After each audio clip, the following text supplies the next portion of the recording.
Hey everybody, we are looking at technical details today in this fourth video of the Step Vault series. We're going to be looking at everything from biomechanics, mobility, flexibility. We're going to be looking at torque chains and a lot of other bits and pieces to do with the Step Vault.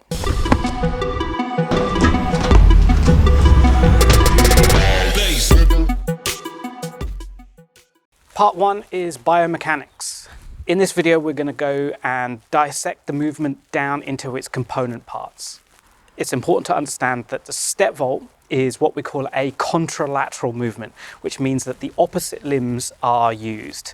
The main muscle groups will depend on the situation and the environment, but you will find that a lot of the muscle groups are going to be used. So tricep, deltoids, biceps are going to be used for the arms, your hamstrings, your glutes, your quads, your hip flexors are all going to be used for the legs. We can break down this vault into three steps. Number one is the entry phase. This is generally a short concentric, so we are going to contract muscles, make them shorter, and then in eccentric, which is lengthening of the muscles, where we're going to go up here. Phase number two is an isometric hold. So we're holding our body structure to be able to get that back leg through. Phase three is the exit. So the exit stage, again, is going to have eccentric and concentric. So from the back leg and the front arm are going to bend, but the front leg is going to extend out to land, and then you're going to push away again, and they're going to have an eccentric phase where they're extending again. Range of motion and mobility. As mentioned in the first video, the step vault doesn't require a huge amount of range of motion to be effective, which is one of the reasons for its low requirements to perform. However, having better range of motion gives you more adaptability to smaller spaces and awkward scenarios. If you can't get into the correct positions, then mobility is usually the issue. As a quick example of the difference between flexibility and mobility, you can get into the step vault position where you have the flexibility to get onto the wall in a very, very wide stance. So for instance, you could put your foot way down here and your hand here.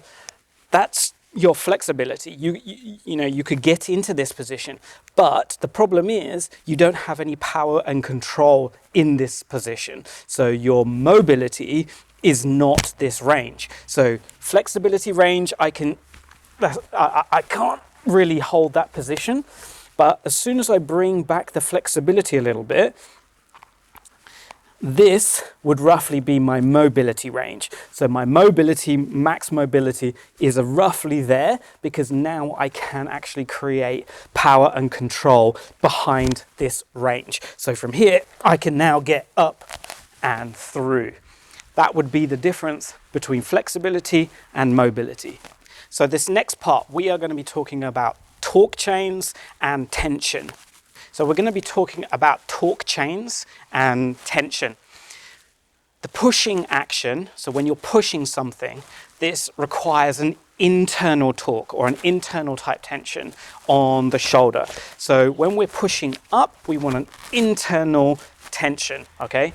Not rotation, so no rotation is required. The legs also have an internal tension for stability. So from here and here, you want to imagine that you are twisting the wall inwards. So from here, there's an internal torque, not an external torque. So if you were pushing externally, this would be wrong. You're not going to create as much power.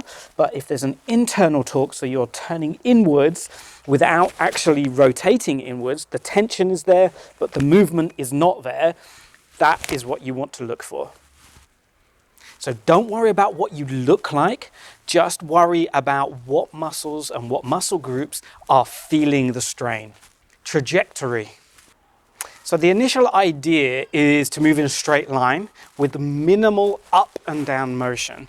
So efficiency really just means less wild and unnecessary movement and using the power you're generating to do the job that's needed, but only that. Body position. So hip stability and control from the lower abs, the erectors, and your glutes basically play a large part in positioning your hips. They should always be working to be facing forwards and driving towards that straight line path. So if you find that the hips are moving and twisting a lot, so you're kind of coming up and turning and coming through, you want to reduce that.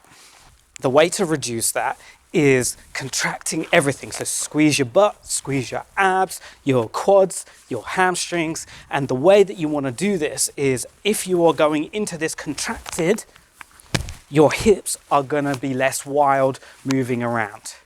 A strong and stable body structure will give you more confidence in performing the step vault. There should always be tension within the whole movement. Try not to release at any stage, and a contract, release, contract action will take more time and you'll lose power and control. So in the 3 stages of the entry, the hold, and the exit, if you are contracting with this part of push up, and then you kind of relax, and then tense again to push through, and then down, you're losing control and power. What you really want to be doing is contracting everything. So on the entry, the hold, and the exit, you are not losing any body structure or contraction. So contract here, come up, still holding, and release, I'm still holding, and then you can release. If you have issues holding the body structure or shape, then try holding your breath during the holding phase. This is going to create what we call inter-abdominal pressure and spinal stability. Similar to powerlifters, both the concentric and eccentric phase needs full stability. You can breathe out on the eccentric part of the movement, so the exiting of the vault, but this will also help remove the kind of contract, release, contract mistake. So as you're doing this, so you're going to contract before you do the movement, remember? And as you're going to go into it, take a breath in and hold it. So here, you're keeping your breath and breathe out. Recovery work. Make sure you spend time on recovery work. The primary muscle group to focus on for stretching, which is always done after your training, are, so number 1 is the triceps, so behind your arm here. This is because we do pushing a lot with the step vault, and one way of doing this is placing the arm behind your head, using your other hand here, and don't forget that this is the muscle group that you are stretching, so really try to feel that. Number 2 is your deltoids, and this is because we use them for stabilization. A quick way of using a stretch is across the arm here, but try and drop the shoulder and pull out across. Then, as long as you're feeling the stretch in the shoulder, that's all that matters. Number 3 is your forearms, and this is because we hold our body up on the wall with your hand back like this. So our forearms here can get tired. The way that we stretch them is you can turn your hands back and lean into it. You should feel the stretch along the forearms. You can move them around. Number 4 is going to be your calf muscles.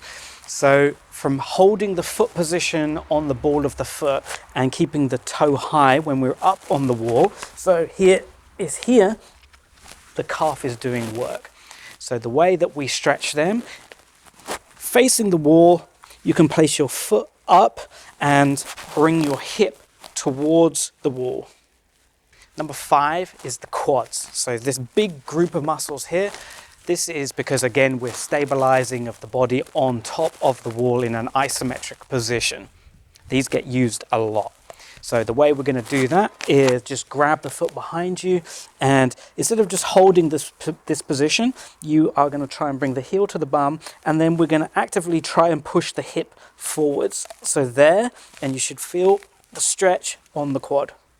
Lastly, number 6, we're going to focus on the hamstrings. So from here, you're going to place your foot up on top of a wall, and you want to pivot from the hip. So you don't want to just lie forwards with the spine bending.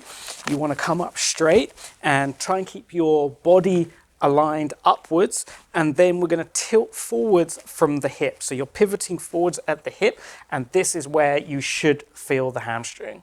You don't need to worry about going too far forwards. Just try and bring the chest and the whole body forwards towards the knee. Imbalances. Make sure you spend more time on your weaker side. Otherwise, over time, you're going to build up more and more imbalance within your body. At best, this can lead to being less functional within certain situations. And at worst, it can cause postural issues and difficulty when it comes to harder vaults, when there's more stress applied.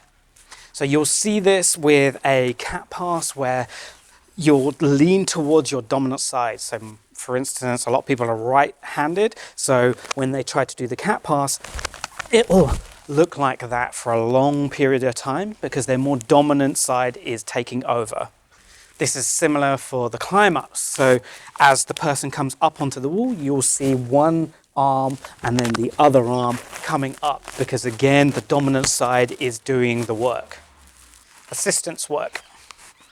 Here are some examples of assistance exercises that you can use as conditioning that will increase physical attributes such as power, strength, mobility to help make the step vault easier at all ability levels.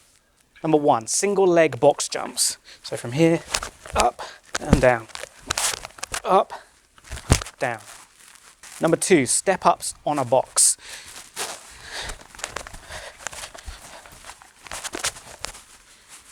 Number three, lunges. Make sure you're pushing up on the front leg.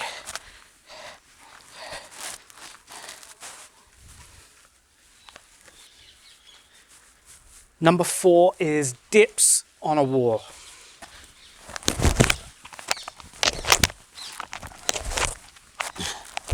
Number five is hip mobility in squat position.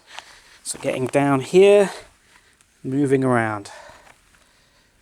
And number six is wrist mobility. So you can use the backs of the hands and trying to put more weight on them. You can move them around.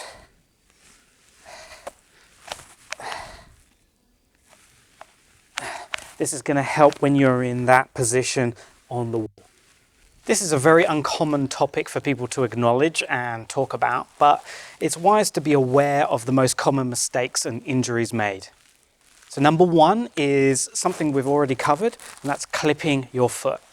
This generally happens from fatigue or mobility issues or reduced concentration. Either way, the foot clips the wall. When you come up, you kick the wall because it hasn't been raised high enough and the person falls over the wall in front of it. Injury to the shin and from the wrist from catching themselves on the floor are the most common injuries. Number two is the hand slips off the front of the obstacle. Misjudgment of the hand position accuracy, usually from either going too fast or with reduced concentration again, can cause the person to slip and basically go head first this time over the obstacle. This happens more on things like railings and thinner walls because obviously your accuracy has to improve. Number three is catching your knee. Lastly, this comes from not raising the hips up high enough and not judging the required amount of space and mobility needed to get the back leg through.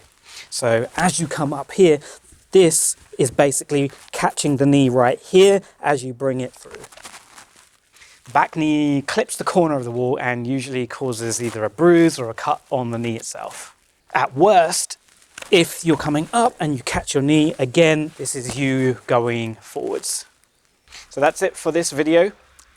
Try and just go out and have some fun and do some parkour. Don't worry about commenting, subscribing or liking or any of that stuff. Just go and try and get better at doing parkour and getting more practical and functional.